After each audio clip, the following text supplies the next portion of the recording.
How's it going, guys? We're here again with stock versus not, and I'm switching it up a little bit. Originally I was thinking of just staying in the Americas and just going through all their dealerships and knocking their cars out one by one, but I wanted to switch things up.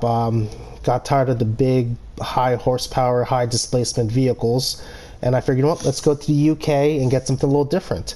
So I picked Jaguar, and of course I got something very different. I got myself a two-door rear-wheel drive big V8 car again. So here we are. Stock versus not, we're going to work in Jaguar for the time being. And first one on the list is the F Type R from 2014. Now this car, another one of my favorites. Very cool when it first came out. One of the best sounding cars, if I'm not mistaken, according to Top Gear. So there you go. This one comes to you stock with 569 performance points, 542 horsepower from its big supercharged V8, 3,600 pounds, of course, front-wheel drive, or no, I keep saying front-wheel drive, front engine, rear-wheel drive configuration, just like that Mustang we just finished off in the last series here. So, as always, we're going to do 3 laps in the stock car. Then I have a fully modified one that we will attempt to do some clean laps with and see where it lands in our leaderboard. Now, just as a recap, right now our reigning champ in the stock form is the 2017 Ford GT at a 57-second, and our fully modified one is a Ford GT again, the same one, at a 49-second. So will this British vehicle be able to dethrone the American supercar? That is the question. So let's go ahead and give this a shot. As you can see, this is another sports car, so it comes with the sports hard tires from the factory. And this car is in a nice, I think it's supposed to be black, but it has a little bit of a purple tone to it, very midnight purple-esque.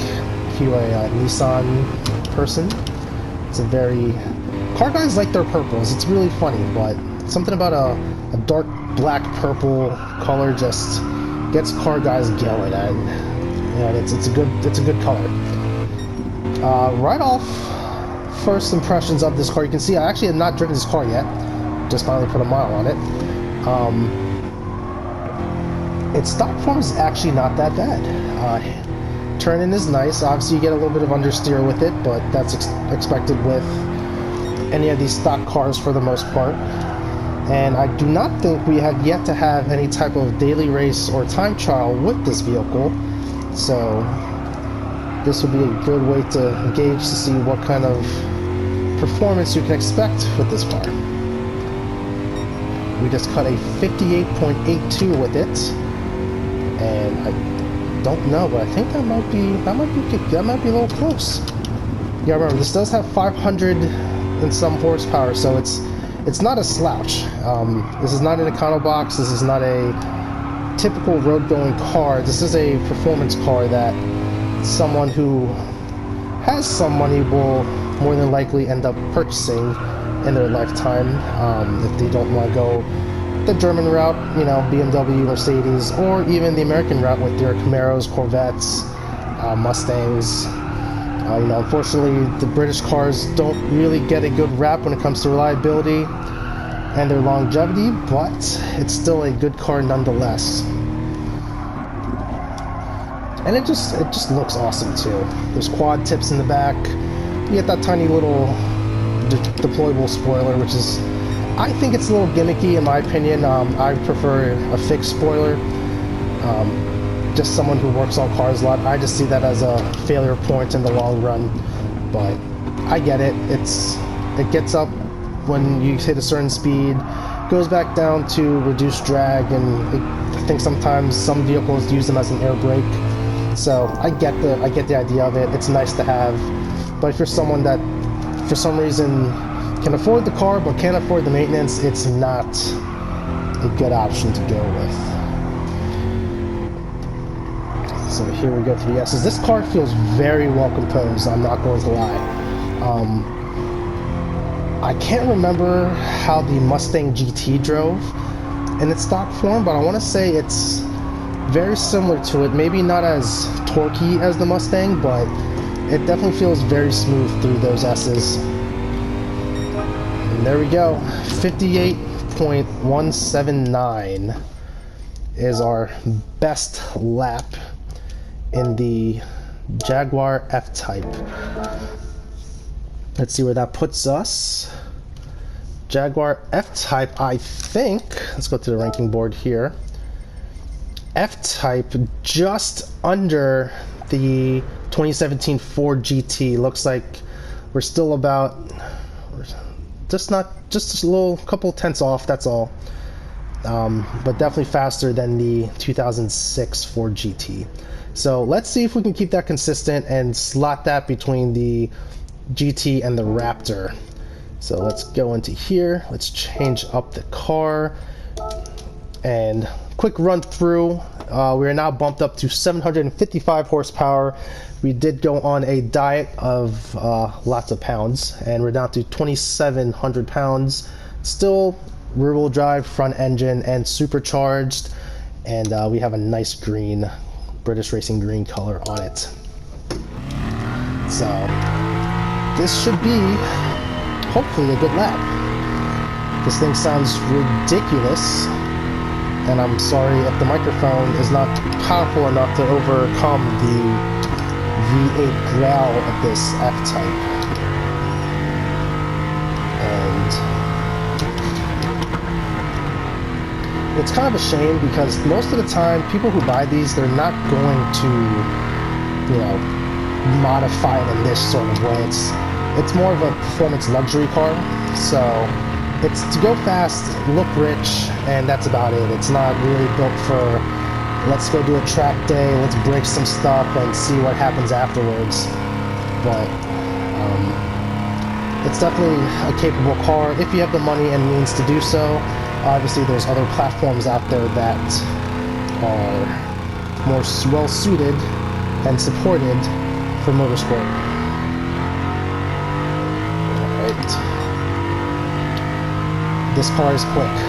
It's very quick. And it felt good in that feeler lap. Again, I do make up my own settings for these cars when I do the suspension setups. I do not refer to any outside sources. I really just use the knowledge that I have. It's not a lot of knowledge, but I just use the limited knowledge I have when it comes to car setup and damping, just from like my autocross experience. And I just lost it there. Okay. And you should know that you should not be backing onto the track. But anyway, my setups are pretty much me just taking what I know and applying it to the game and hoping for the best. Sometimes it works, sometimes it doesn't.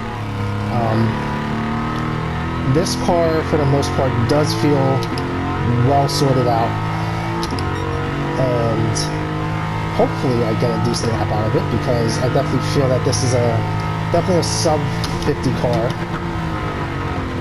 You can definitely go deep with the brakes there. I'm going to stay in third gear this time, let's try not to upset it with the gear changes as much.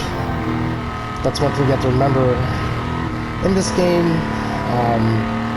Shifting a lot can disrupt the car's balance, and you're better off just using engine braking to get you through a turn.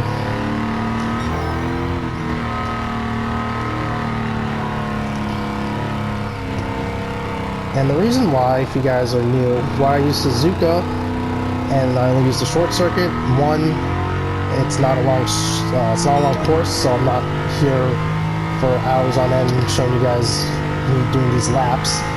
And I also find that it's the quickest way to show a car's characteristics without taking to the Nürburgring or anything like that. You know, you have the nice home straight. You have this, this S section here that is always going to be either tricky or not so tricky depending on the car. And then you have that last quick bit that's kind of sharp, but you also have that modulation of the modulation some sort of relation of the track that could potentially disrupt the car if it's not set up right. Like that. See that? Alright. Now we are going on to redemption lap number 5, and we're going to call it a day at that point. I don't think we're going to beat that SBT Raptor out, unfortunately. Oh, come on. Nope, we're not beating it out. This car definitely has it in it. I could probably keep hot lapping this thing and potentially get a better lap, but that kind of defeats the purpose of these tests. But for the true fact is that it is faster than its stock form, and it is, if not easier, it's about the same when it comes to the difficulty of driving it on racing soft tires. Maybe a little bit more tweaks to the alignment can potentially get it well sorted, but you know, that's for a different day. So let's see what we have here. Optimal time is a 48.92. I still don't think that's enough to beat the SVT Raptor. We did not. Whoa, look at that. Timeout. We beat out everyone. Oh man. Okay, I thought that. Okay, I knew we were supposed to get into the 49s. I didn't realize that we had gone into low 49, and there you have it. The Jaguar F Type has dethroned the fully modified Fords at this point. So we are number 2 in the stock format and number 1 in fully modified. So I am I'm not surprised, but I'm also kind of surprised at the same time that I did that thinking that I had totally messed up. So anyways, that is that video for today. If you have any questions, comments, insights about life, be sure to leave those in the section down below. Like and subscribe, and let me know if there's anything else you'd like me to do. Other than that, I'm going to shut up, and I'll see you guys in the next one.